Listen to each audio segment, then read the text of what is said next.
Welcome to the Creative Brew, helping you keep your creative juices brewing. We're giving out chunks of insight, motivation, and practicality for your creative journey.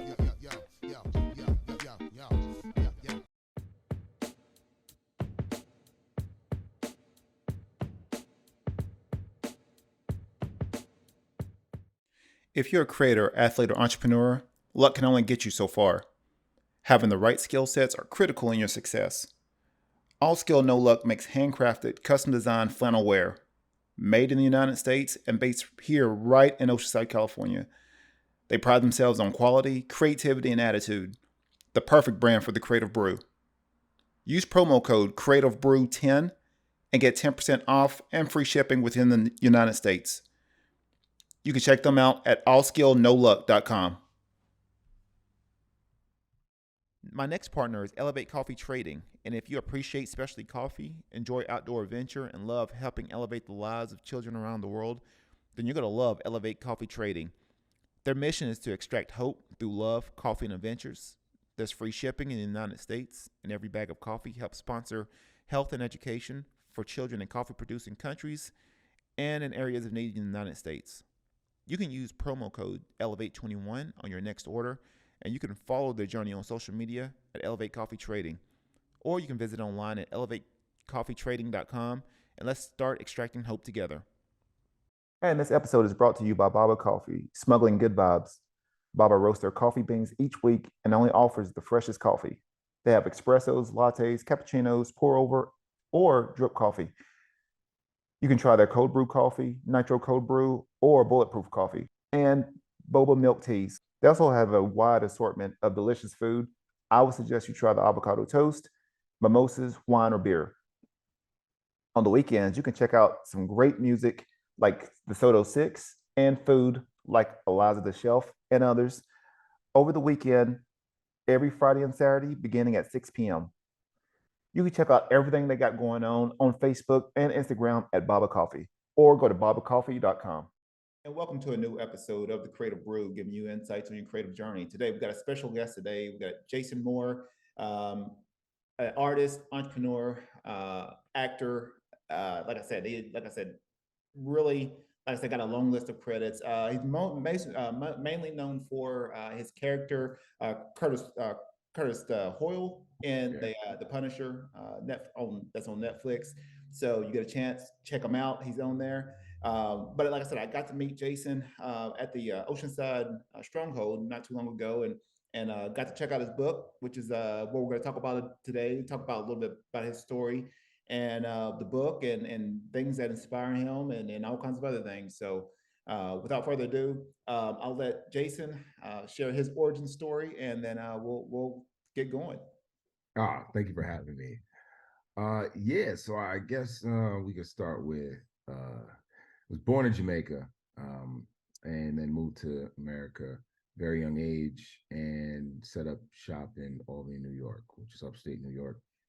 And it's a cold sort of small town, and knew I had to get out of there right away. Just kind of had feelings of like the world is bigger. Then went off to college and didn't know what I really wanted to do yet, but then decided my freshman year I wanted to be an actor. And then that was like I got on the train and I was riding that train until that thing derailed. And so I'm still on it, but that was the initial back in 1999. Golly. Back then I decided to become an actor, and I was going to approach it like anybody approached any profession that they cared about. So I had to learn how to act because I didn't have like a background in it. And so I had to learn every aspect of it. And then went to the Purchase College, which is a theater art school in Purchase, New York, which is in White Plains, upstate New York, but just out of the city area there. And then that's where got bit by the bug and studied. And just getting a phone call. And so and from there, once I learned as much as I could, I then hit the road, hit the road. Like went out there to do as much as I could professionally and learn as much as I could. It took 4 years. That program was a 4-year program that taught everything from um, you know, standard American acting to Chekhov to Shakespeare, um, taught dialects, how to control your voice, movement, all those classes that would come in any normal conservatory. Conservatory is sort of like the specialized training in that field, so they call that a conservatory.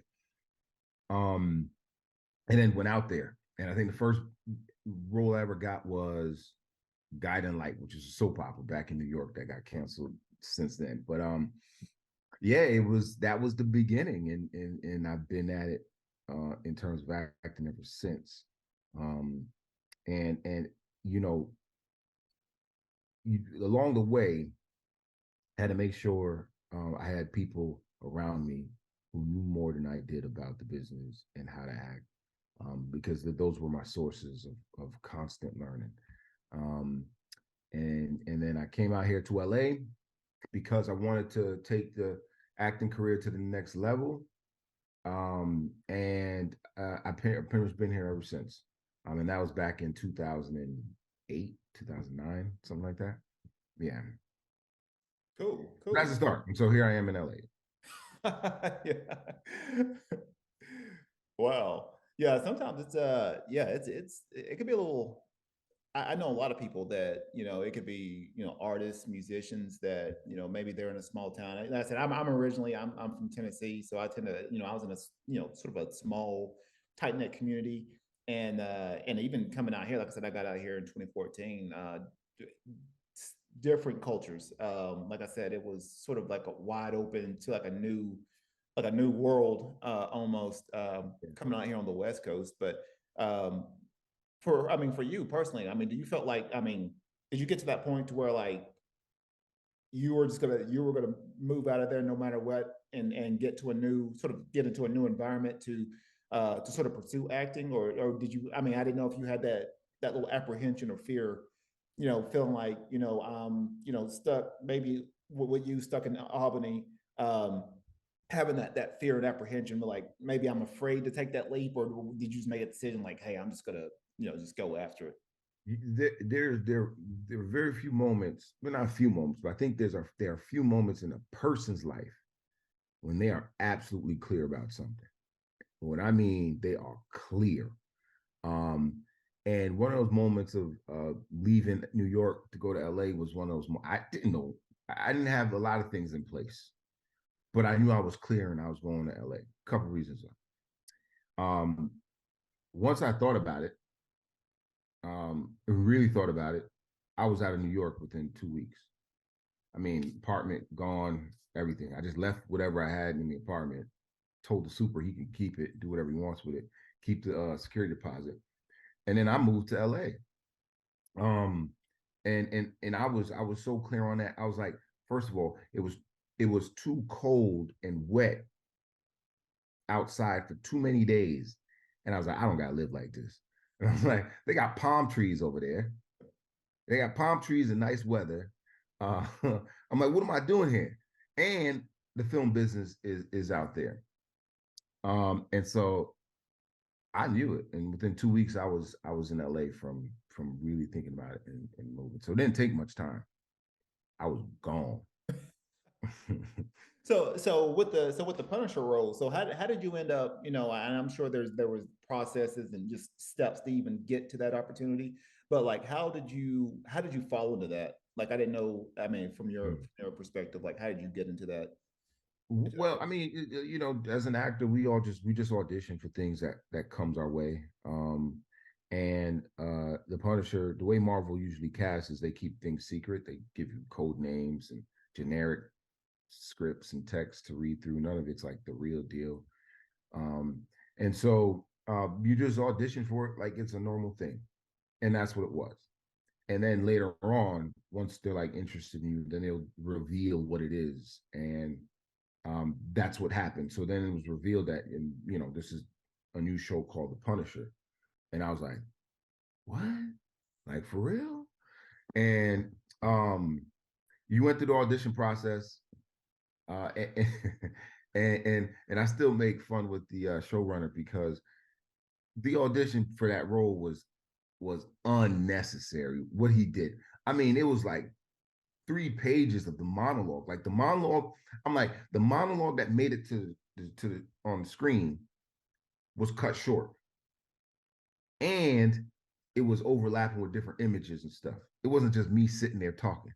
Wow. Okay, now mind you, the audition is me just like this sitting there talking. How hard is it going to be for me to keep their interest while I'm just sitting there like this talking? They know it's difficult, which is why they overlapped it with clips and other things on the screen, right? But that's what the audition process was like. And I mean, it was it was daunting because most auditions are like that.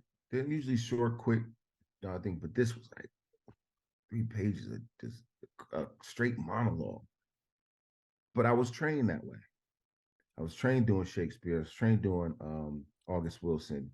And so those monologues weren't something that I couldn't handle. It was familiar, but it was still different from what you see on TV. So I did it.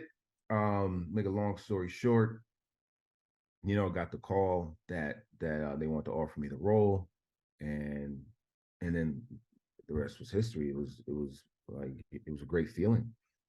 I had set out a long time ago before then to book a series regular on a TV show, and I did it. I achieved the goal. That took time to come. Sticking with it and then achieving it is that feeling that people who felt it know exactly what I'm talking about. And it doesn't have to be with acting, it can be with anything. You work hard towards something and you stick with it through hard times, and then it pays off. Yeah, yeah, it's one of those things, man, that it's hard to explain that kind of feeling. Oh yeah, yeah. But that's how it came about. It was just an audition, and to answer your question in a more uh, concise way, it's like it was just an audition. I auditioned for it, and boom, I got it. It was Yeah, good. Mm. I think I think a lot of people, especially I know I talk with a lot of just younger, artists and creators and people that's aspiring to get into the creative field. Yeah, I think the patience, to sort of stick through it is sort of it tends to wane a little bit. It's one of those where they if they don't if I don't know, maybe social media has just changed people's perspectives on like, hey, if I don't see some kind of result in you know 3 weeks or a month, then I'm just ready to give it up. And I think even I'm always interested in a lot of I like seeing a lot of actors, just backstories and understanding like all this like just stuff and crap that they had to get through to get Mhm. to where they are. Like I don't think people understand those 10 to 15 years of just getting just little parts or little things until they blew up or got into a big opportunity. I think a lot of them don't see the behind the scenes. People tend to see a lot of the highlight reels and see, well, they made it like, but they don't understand all the stuff it took to even get to that point. Oh yeah, oh yeah. I mean that's with anything. They only see when you're there. They're like, oh, overnight success, mofo. You're like, nah, son, no, no. This is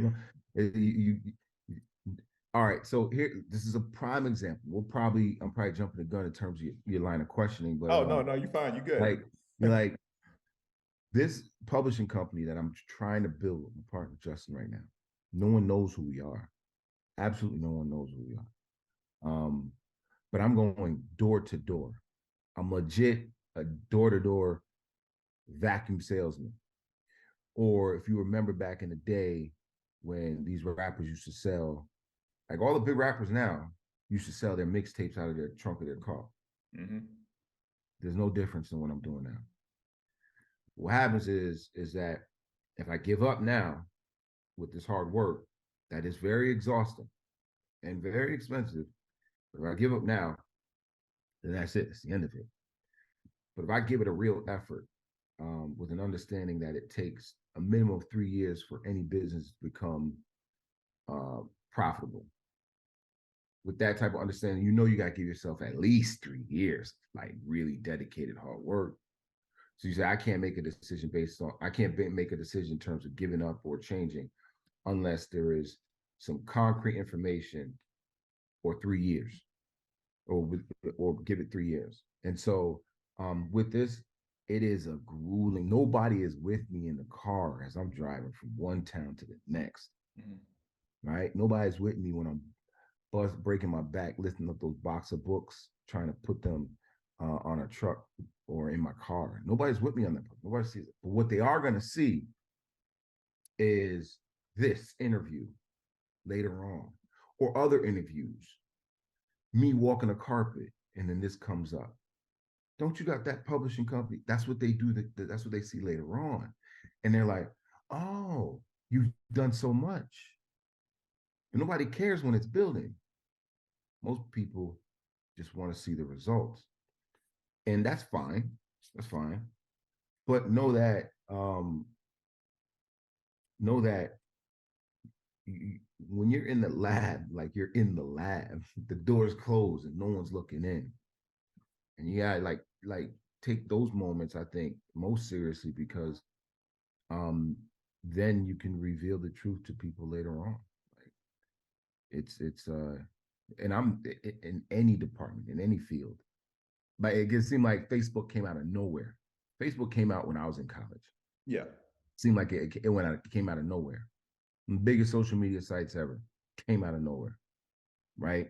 But we didn't know what Zuck and his team was doing, like and how much coding it took to write the code for it, what really motivated. They had to do documentaries to explain all that stuff. But you know, somebody like LeBron, we see their progress throughout their whole lives. Those are superstars, sensational superstars.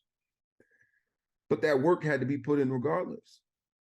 He had the potential early on, but that work had to be put in. But we got to see that the progress along the way, his defeats, his tears. Most people don't get to see those moments of doubt and tears, because we have them. You building anything, you're gonna have them, because it's not like money's just flowing in right away. You got to build it first, right? And man, those moments of doubt that come creeping up, you got to find a way. I know I got to find a way to fight those moments of doubt, because they come, Yeah, they sure do. Yeah. That is the truth. Mm-hmm. Yeah, I think that derails a lot of people's aspirations and dreams.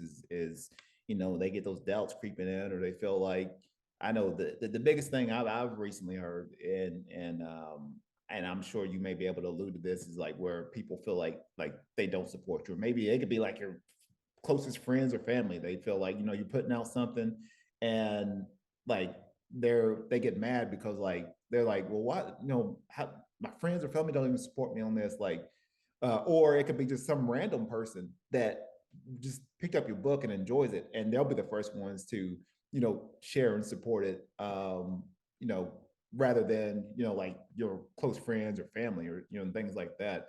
I think personally, and it's something I talked about, it was like, just I think people need to widen their audience. People feel like my support system needs to be, my immediate family, or my close friends.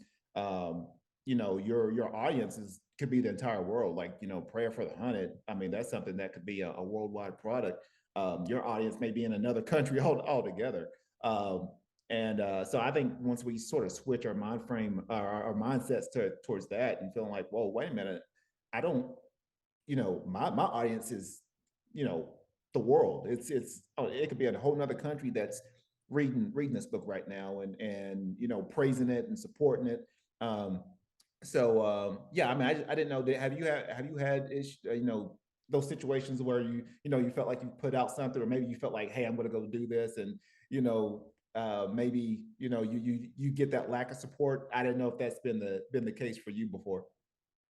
Well, no, fortunately, I've always had support, but I think even before that, I made sure I was around people who could give that support.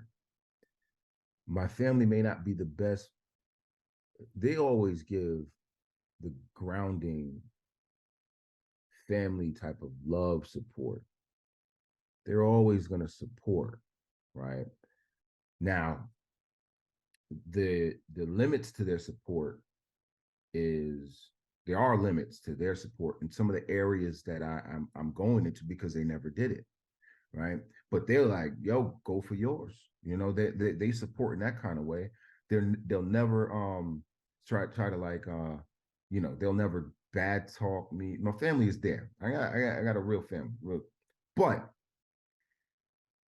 I also put myself, what I think is important is that you put yourself around people who are doing things that you either want to do, things that you're interested in. Those need to be your circle of people. I think if you are savvy enough to quickly determine a person's character, you can make you can minimize your mistakes in who you pick to have around you. But having that group of support around has always pretty much been there for me. I'm not saying that everybody um, was a support structure, but I didn't have any hurdles in terms of like people getting in my way or hating on my success. No, I've actually never experienced that. You know, when there was a period in like rapping where everybody was talking about haters this and haters that. Where Yeah. is haters coming from? I was like, who's hating? I was like, I was like, maybe I'm just not, maybe nobody knows me, so I ain't got no haters. But I was like, I I do not experience haters. And that's probably because I don't look at people as haters. And so I don't put that energy out there. I think when I go into a store like Stronghold, I think those people want to see me win. I think they want this book to be successful. And I feel that way. So I go in there with that energy, like, yo, you know, with this sort of, I feel, you know, gratitude. And it's, it's, it's like a safe space. It's cool. I don't feel anyone's attacking me. Doesn't even come up in my thinking. And so I've never been a victim of that sort of negative hate or failure to have support. And that could just be, you know, me. I know there's a lot of people out there that gotta go over some crazy hurdles, which we all do. I'm just saying, to your question, if you have that kind of lack of support around you, change your circle, change the people you're around. I don't live with my family. And again, my family is a great support group, but my family's also not doing what I'm trying to do.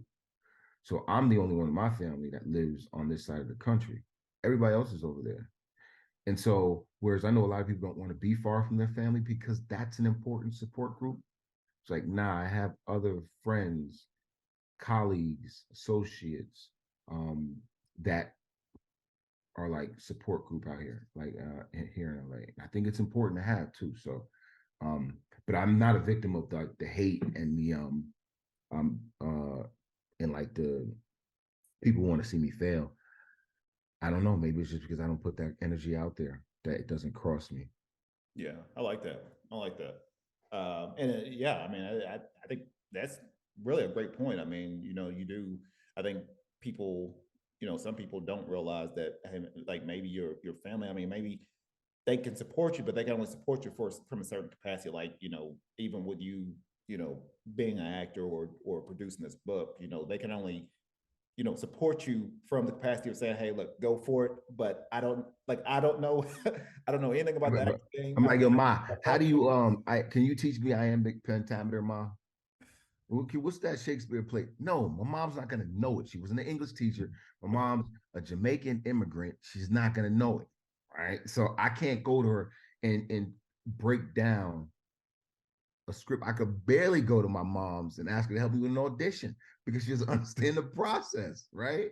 Not that she doesn't want me to win, but that's not what she, the capacity is limited on how my family, they could support me with all the love and all the moral compass. They could ground me and bring me back to reality. But I got to go out there and set up my own support group um, to meet the goals that I want to meet. And so, yeah, this I think I don't know. I think that's important. I mean, I don't think that's anything profound either. I just think that it's what people should do. Mhm.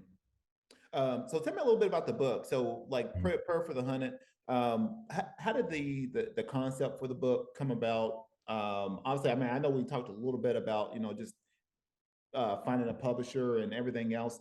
Like how did everything get started? Okay. So Justin, who's a writer, had the idea. She's like, "Hey, let's turn this into a comic book," and he was like, "Okay." He got to work in doing that. He found Ariel Orea, who's this amazing Mexican artist online. We've never met him, but just phone conversations and Zoom and stuff like that. Um, and had to go through that process of getting the comic book done, talking about the shots, the angles with the artist. And as Justin was working through that, we had to figure out how we're gonna get this, like how we're gonna do this, how we're gonna get this out there. Of course, there's a lot of publishers and distributors, but we, one of the other companies that we have, already have a supply chain that can do this sorts of thing.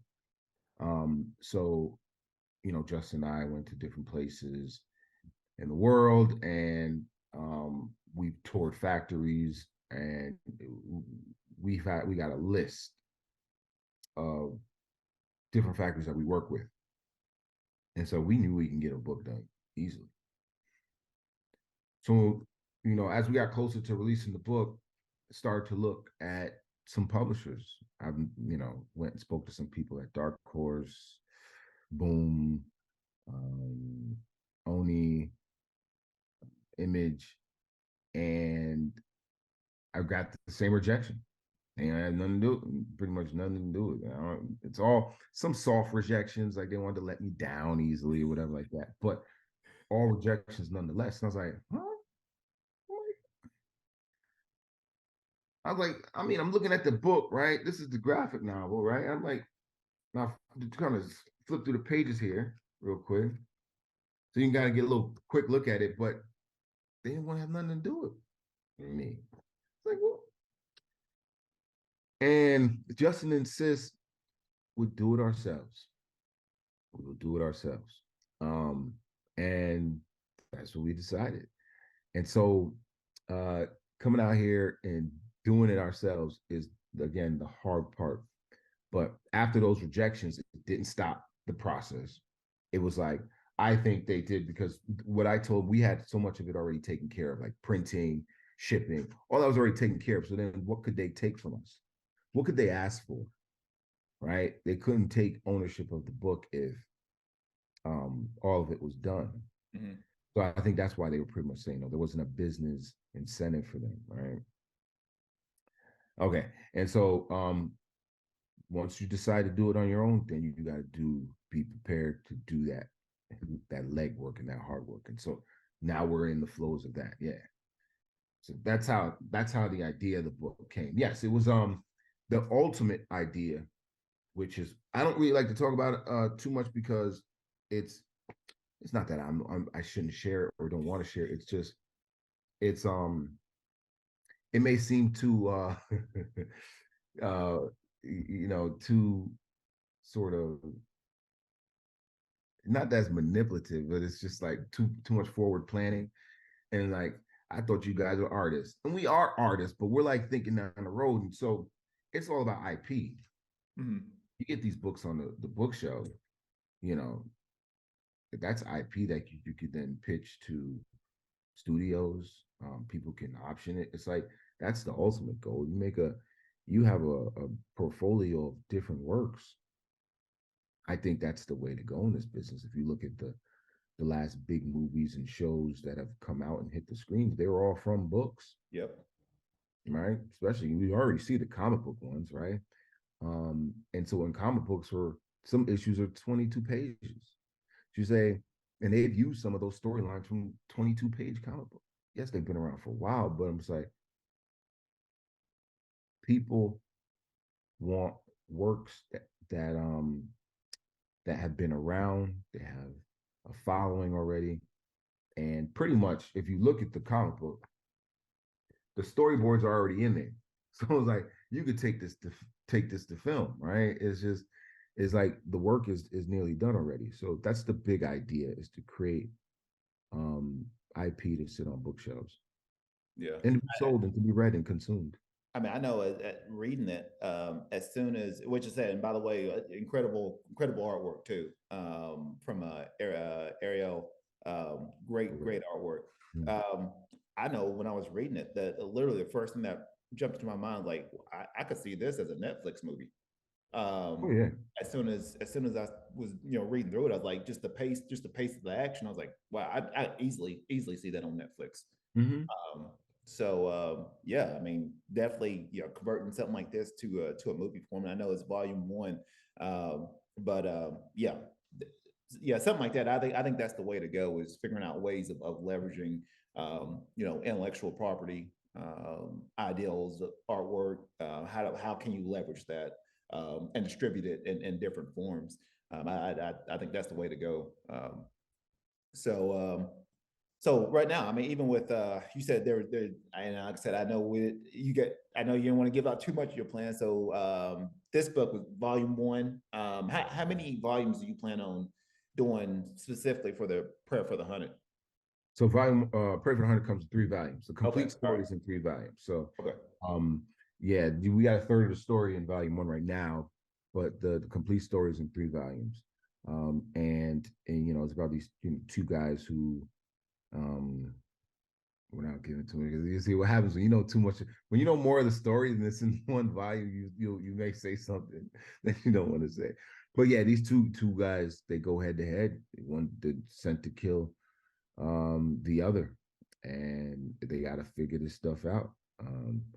And so what I love most about the writing is the clear, distinct characters.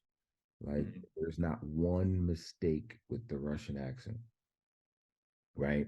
Nor like this Russian KGB agent is talking to this black man, from America, right? Who has his sort of cultural influence, and you see them go head to head, and they're clear with the way they talking to each other, yet they can still communicate with one another. I think, I think that's really dope. So the writer put some cultural influences in there, um, some of the language, which is like real juicy stuff. When because that's what actors want to see. Actors want that authenticity, because then it gives us the boundaries of our work, and we know what's true, like we know what's real and what's not, and what's true and what's not. um and so yeah, I love that the most about like the writing, is how distinct those characters are.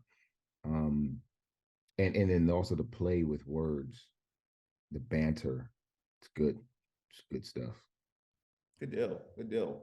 Um, so right now, I mean, what things? I think and this could, you know, I know sometimes people are like, there's different things that inspires them, or sometimes people aren't inspired by too much of anything. For you personally, what things inspire you right now? Oh man. The there are a couple things. So I find inspiration in movies all the time. Every time I sit and watch a movie, my acting mind is going like like I just finished watching Napoleon, and I just got all kinds of inspirations while I was just sitting there watching the movie. Almost can't turn that part of my brain off. So when I watch movies, when I see people's artwork, when I see people create their artwork, I like to watch step by step videos, processes, because something interesting happens.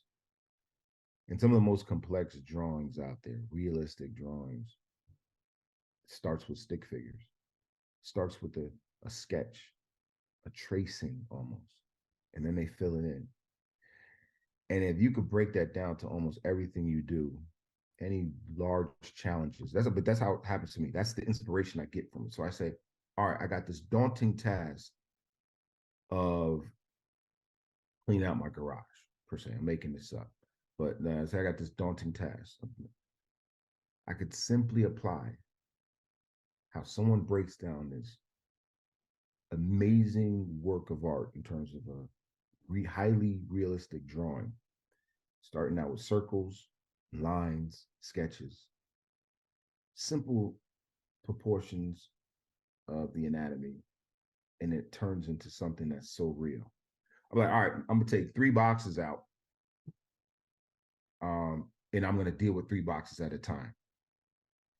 So it's like I don't look at that whole cleaning of the garage as like something I got to get done tonight or today.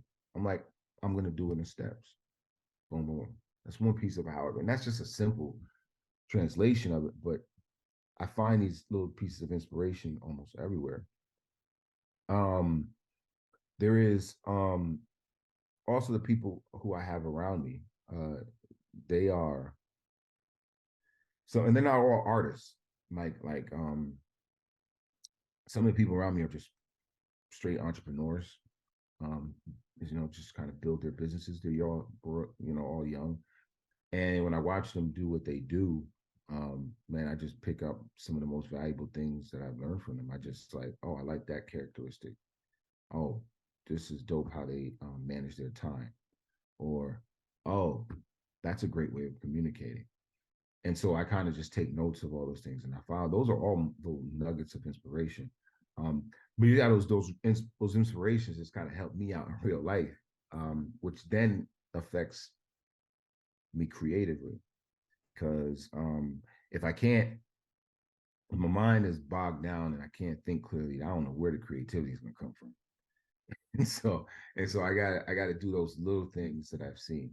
Um, um, and where are some other things I get creative? Like, I mean, just looking at, like I said, people's artwork, watching movies. Sometimes I'll crack open a graphic novel, someone else's works. I mean, I'll see what they're doing, and I'm like, man, this is dope. Boy, this is amazing right here. I'm like, I wish I did that. But anyway, it's like I gotta see that and just get some ideas flowing. But it's from many different places. It's not just one place. And it's in different aspects. So yeah, there's some. I look for inspirations in how I can live my life better, Mm-hmm. uh, make my life more efficient. But then also creative ones when I watch movies. Um, I go back to my favorites like Denzel. I'll just go watch Denzel and just go sit in class and just kind of like, how do you do that right there?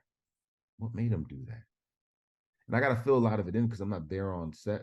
And so other things are happening. But I'm like, man, that was a nice choice. How do you get there? And I think about it. I don't need to know the exact answer, but all I do is think about it. And then you'll hear me. I'll pull up, an old audition. I look at the lines, and I try to like do that. Or what I think is it. I'll try to interpret that in some kind of way. So watching the greats do what they do, oh, I definitely find this. I mean, it's not only just Denzel, but Denzel. When you just look back at what he's done, it's just like, man, that dude nice. And I wonder why. It's hard to really explain why, you know, because everyone just loves watching Denzel be Denzel on the screen, right? And you're like, but why? And I constantly am seeking the answer to that. Um, you know, why the greats are the greats. Mm-hmm. And I don't know. It's I don't know. I don't know the answer to that, but I constantly seek inspiration through them, and through other people's works. Like that. Like Mm. that. Yeah, it's a yeah, Denzel, that's a goat right there. It's a um yeah, I think the more I find myself, I've been doing this show for it's been about 4 years now. But every time I just doing the show, I actually the more that I do this, the more I start to look at, um, just different talk shows or different other shows, and like, okay, how are they communicating? Like, how are they conversating or creating certain dialogue with the with guests, or even looking at movies and like, because I know I'm trying to work on my book too, and like, okay, how are the dynamics for all these characters? Why is the why behind all of this? Like, why are they like this?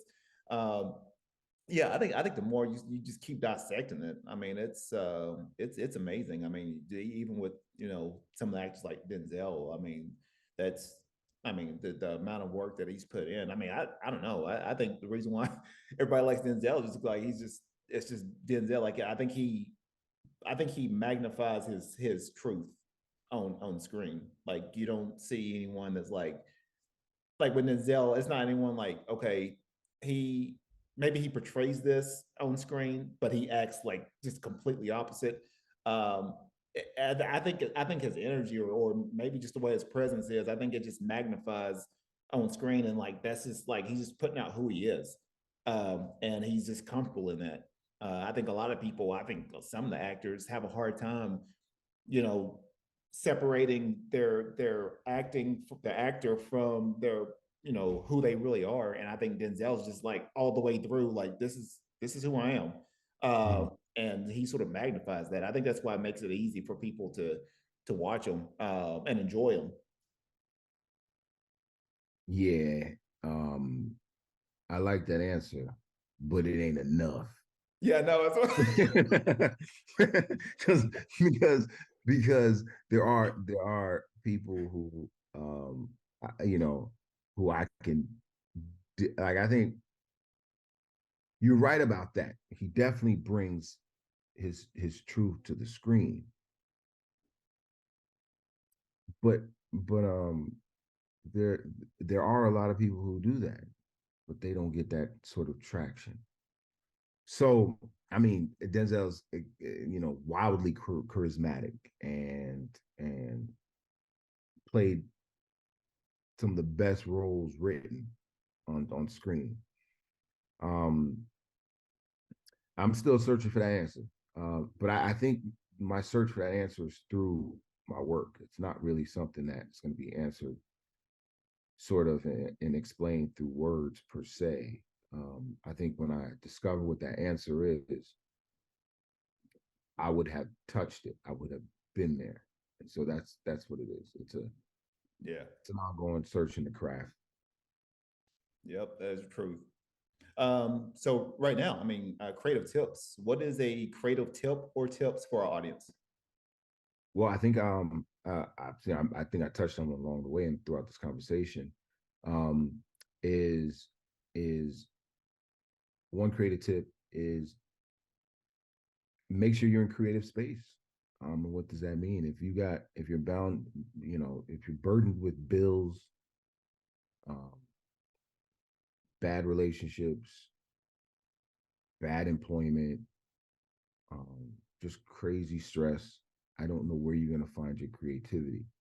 So it's best to eliminate those things in your life or minimize them, so that you can get to that creative place again. Uh, Creativity comes from a sort of an ease, um, almost. And so it, try to eliminate the complexities in your life. That's one. Um, Putting people around you who are like minded, uh, who are doing the same things that you're doing. Because an interesting happens when you're around people doing the same thing. They'll approach the same task differently. You're like, oh, it could be done that way. And it's like they're always showing you new ways of doing the same thing. And so keeping people around you who are like-minded, is important, I think, for your creativity, because it's just gonna keep you enlightened. And and there's gonna be an understanding. They're doing what the same thing you're doing, so they're gonna know how your time is spent. There's not gonna be conflict and understanding of what it requires to do what you do. Um, if you gotta go away and you gotta be buried in the basement just to bang out a script, other writers are gonna know what that is, right? And so there'd be less conflict if you're around other writers and they're like, hey, let's go do something. You're like, nah, I gotta bang the script out. And the writer go, oh, okay, I can understand that. Uh and then mm, what's your source? Like find that inspiration. You may not know what that is. A lot of people don't know what it is, but also think back. Well, what do you like? You probably get inspiration from everywhere. You just don't know that that's what it is. So sit back and think about like what do you like? Where are your interests? And yeah, you probably don't know what that is either. But again, just sit back and I bet you'll find it. Think about it. Like what do you do on your time off? You're not just sitting there staring at the wall, right? You might be listening to music and you get inspiration, but then you might not know how to apply the inspiration. But so also just keep in mind to try to discover where those points of inspiration are coming from so that you can then use it to influence your creativity. If those points were clear. I don't know. Sometimes I get to rambling and and, and feel like people don't understand. But anyway. No, those are some great tips. Great, hey, just definitely drop some knowledge bombs. Something I know. I like to hear these tips from different guests because, like I said, I try to absorb it as much as I can and use that to in my own creative career and my my business and everything else that I do. So yeah, like I said, I definitely appreciate for you sharing any of that knowledge. Uh, Mhm. Before we sign off, what are those ending words of wisdom that you can give to maybe to any aspiring creators or people that's maybe looking to try to write a book or become an actor or make music.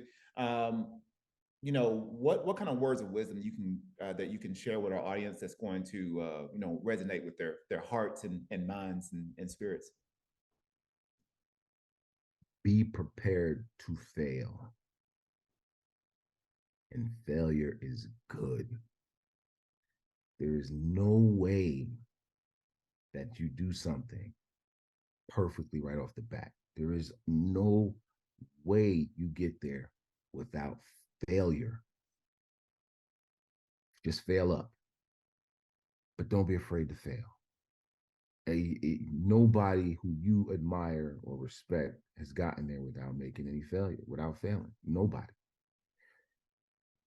And just know, like once you know that and realize that, um, it should give you some ease in going through the process, at least starting.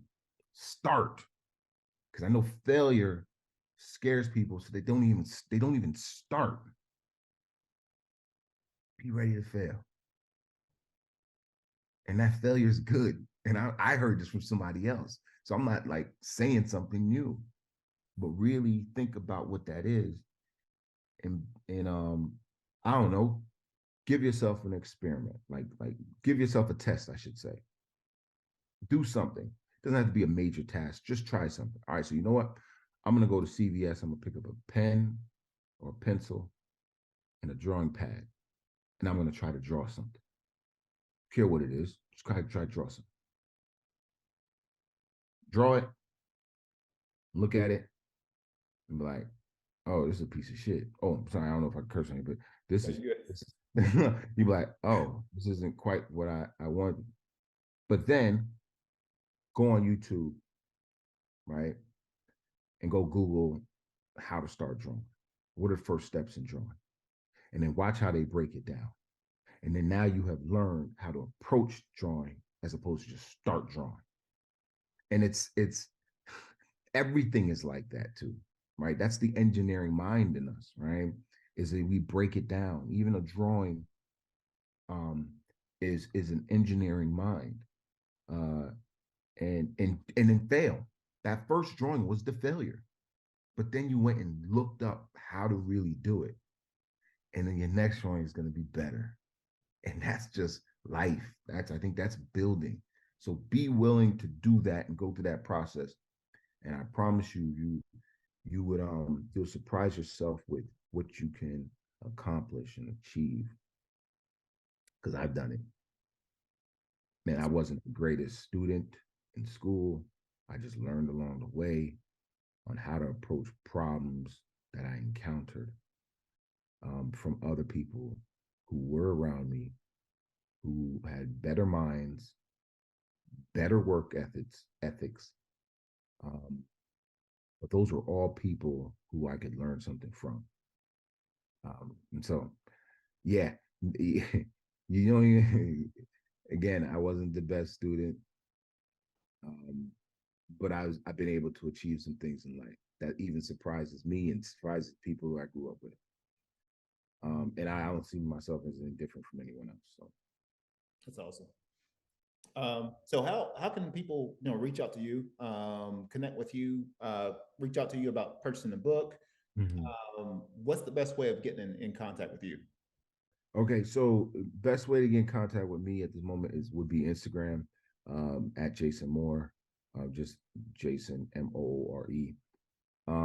And if you're interested in getting the book, the link is in my profile on Instagram, or you can go to A Prayer for the Hunted. I don't know, but you go to prayerforthehunted.com. It's just the title of the book, and it'll take you to a site where you can pre-order the first two or order the first one. The second volume comes out next month, which is not too long from now. So you can also look for that. But yeah, hit me up on Instagram if you want to chat. Let me know if anything I said helped. If it didn't help, if you got any further questions, those are the places to reach out to me. That's great. That's great. Well, once again, hey, thanks for Jason for coming on to the show. Quick shout out to the sponsors of the show. First of all, Elevate Coffee Trading, that's based in the Dallas, Texas area, extracting hope with every drop. Like I said, and much of their proceeds go to helping coffee producing countries like Guatemala and in areas of need in the United States too. So check them out at Elevate Coffee Trading. Another sponsor is Baba Coffee.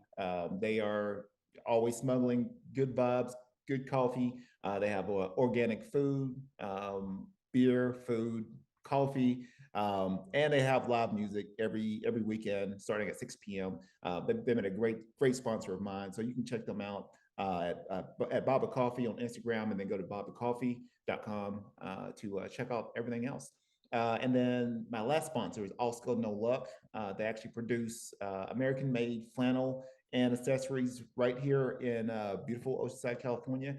And so, yeah, check them out. Also, a great sponsor. They're actually a really great sponsor for the military, police officers. They create all kinds of cool gear and accessories for them. But you can check them out at allskillnoluck.com. Or you can check them out on Instagram at allskillnoluck. So just a quick shout out to my sponsors. And then you can check out this show as well as future episodes on SoundCloud, Spotify, and Apple Podcasts. Full video will be on my YouTube page at Quantel Langford. And as always, be creative, stay inspired. Give you ups and downs, all the wins and the outs and the smiles and frowns. They will tell you, settle down, stay on the ground. But no, I won't take it. No, we won't take it.